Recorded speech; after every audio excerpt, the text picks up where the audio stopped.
Hey everyone, my name is Brittany Aurelie. I am a registered nurse, a certified hypnotherapist, and a Beyond Quantum Healing Hypnosis Practitioner. I created this video today to talk about hypnosis frequently asked questions. This is a list that I put together of questions that I get asked as a Beyond Quantum Healing Practitioner.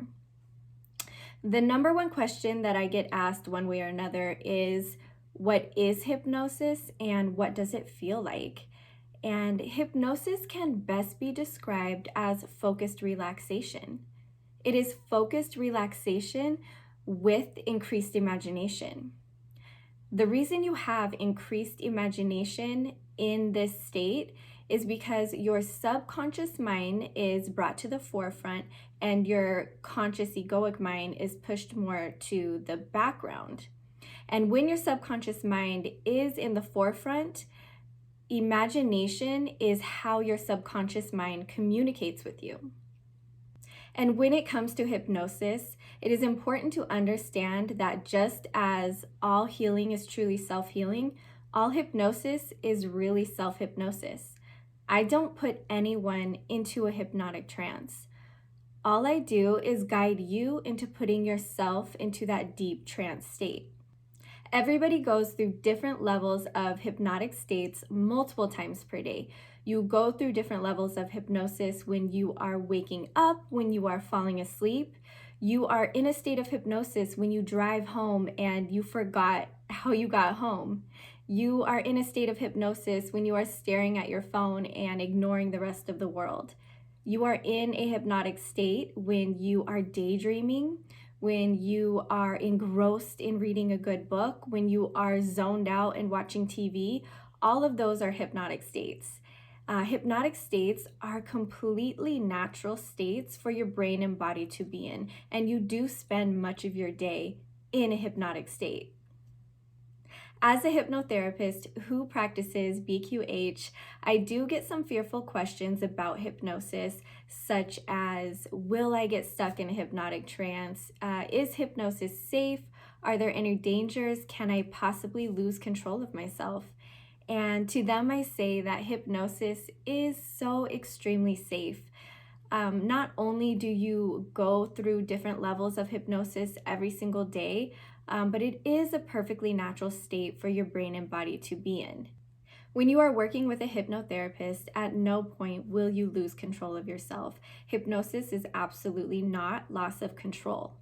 A hypnotherapist may make suggestions while you are in this state because you are more susceptible to suggestions in this state. But again, you are still in control. If a hypnotherapist suggests something that goes against your beliefs, you absolutely can and will ignore that suggestion and not take it on.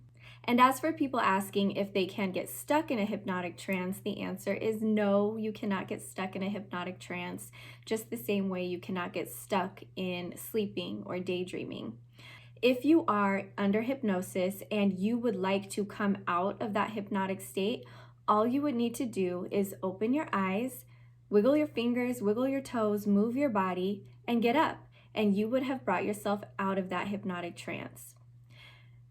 Sometimes people do have concerns when it comes to having BQH sessions done online because they are worried that there will be an interruption in the middle of their session, and what will they do if we lose connection and they're in the middle of a deep hypnotic trance and they are experiencing a past life or something like that, and we lose connection on the internet and they're by themselves. And what I tell them is simply, in the case of that happening, if we lose connection during a BQH session, all you would have to do is, again, wiggle your fingers, wiggle your toes, open your eyes, and get up, and then just call me or dial back into the Zoom session. And a lot of times, if anything like that happens, you will be easily able to go right back under hypnosis and complete whatever scene you were looking at or complete whatever questions you were asking your higher self. Worst case scenario, you will fall asleep and then you will wake up. But really, there's not any danger when it comes to doing these sessions online. It is important in a BQH hypnosis session for your subconscious mind to be at the forefront and your conscious egoic mind to be more in the background, because it is through your subconscious mind that you are able to access your higher self, your past lives, and that deep knowledge and wisdom that you hold within you. And as I said before, imagination is the necessary medium through which your subconscious mind communicates with you. So a lot of times people will feel in the middle of their hypnosis session like they are making everything up. And that's completely normal. If you feel like you are making everything up, you are probably doing it right. And that is just because imagination is how your subconscious mind communicates with you. Another thing to know about these BQH hypnosis sessions is that when your conscious egoic mind is more in the background, it hasn't gone. It's still there.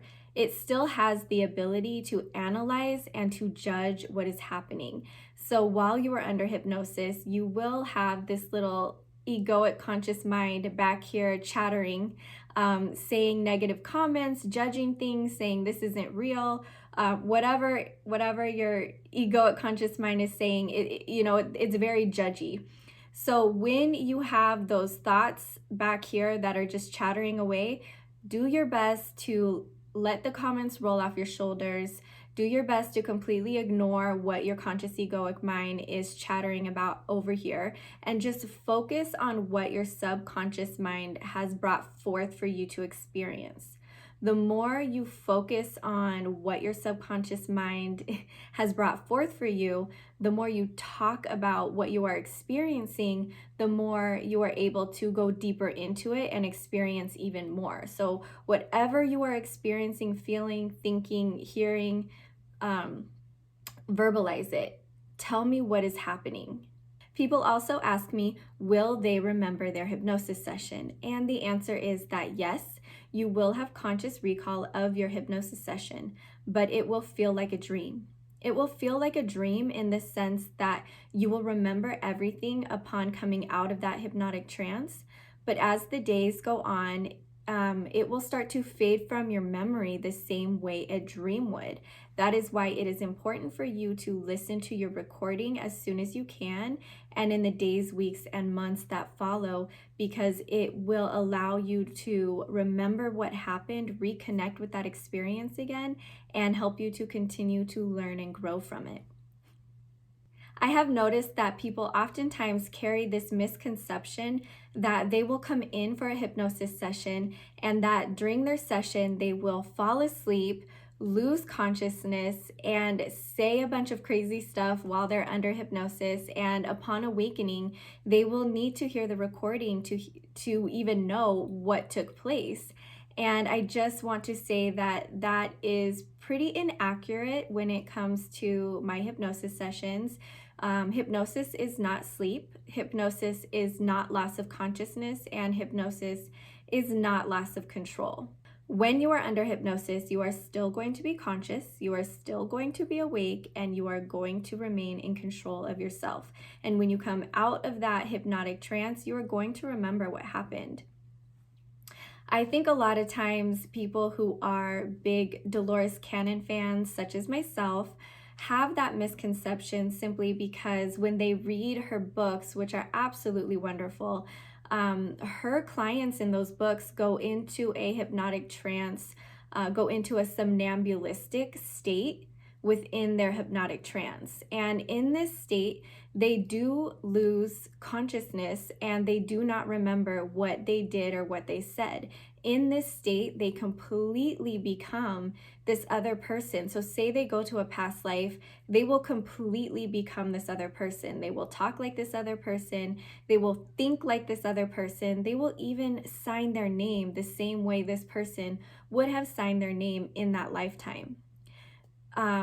The reason a lot of people feel like they will be a somnambulistic client as well, I think, is because they have read these books and they think that this is how hypnosis goes. But people who go into a somnambulistic state, those people are very rare. And I think the reason for that is just because human beings are always evolving. So back when Dolores Cannon was practicing, she did have a high amount of clients who were able to be in that somnambulistic state. And I think because back in the day, they really needed to be separated from their conscious mind in order to gain those metaphysical concepts, those spiritual ideas, those past lives. In order for those to come through, their conscious mind really had to get out of the way. But as we have evolved as human beings, we don't need our conscious mind to completely go away anymore for those spiritual ideas, those past lives, those metaphysical concepts to come through within our sessions. So I know before I became a hypnotherapist, before I became a BQH practitioner, when I went for my first ever QHHT session, I really did think that I was going to be somnambulistic and I was going to really lose consciousness and completely become immersed in another lifetime. And I was actually a little disappointed that that did not happen for me, even though the session that I had was amazing and completely life-changing. I still had this little feeling of disappointment that I didn't go into a somnambulistic state. But now that I know what I know, I really do think it is just because we as a species are evolving and we don't need to check out in order to receive that information. Another question that I often get asked is, what is the difference between BQH and QHHT? And QHHT will be done exactly the way Dolores Cannon would have given you a session herself. The scripting will be the same, the procedure will be the same, and these sessions have to be done in person. BQH, on the other hand, can be done in person or online, and BQH does allow its practitioners to switch up the procedure, switch up the scripting as needed, and it allows its practitioners to mix modalities, meaning that if I am a tarot card reader or if I am a medium, I can utilize my special skills and abilities and create a unique session with my personal skills. What I really like about BQH is the freedom that it provides its practitioners, but I have a great love and respect for both BQH and QHHT. And I just want to say that Dolores Cannon is a true pioneer in this field. If you're interested at all in this subject matter, I highly recommend you reading her books. If I had to choose between all of her books, which ones were my favorite, I would have to say that A Soul Remembers Hiroshima and 5 Lives Remembered are my top favorite books, simply because they are such beautiful stories about past life regressions, and they really tugged at my heartstrings and got me to connect with these characters. And I straight up ugly cried when I read A Soul Remembers Hiroshima. I also recommend reading her Convoluted Universe book series because there are so many interesting metaphysical concepts and spiritual ideas in those books. You will not be disappointed if you read those books.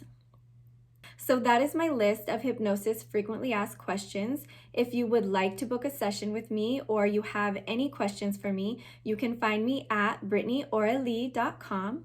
You can also find me on Instagram at Brittany Aurelie, and I am also on the Quantum Healers directory, which is quantumhealers.com.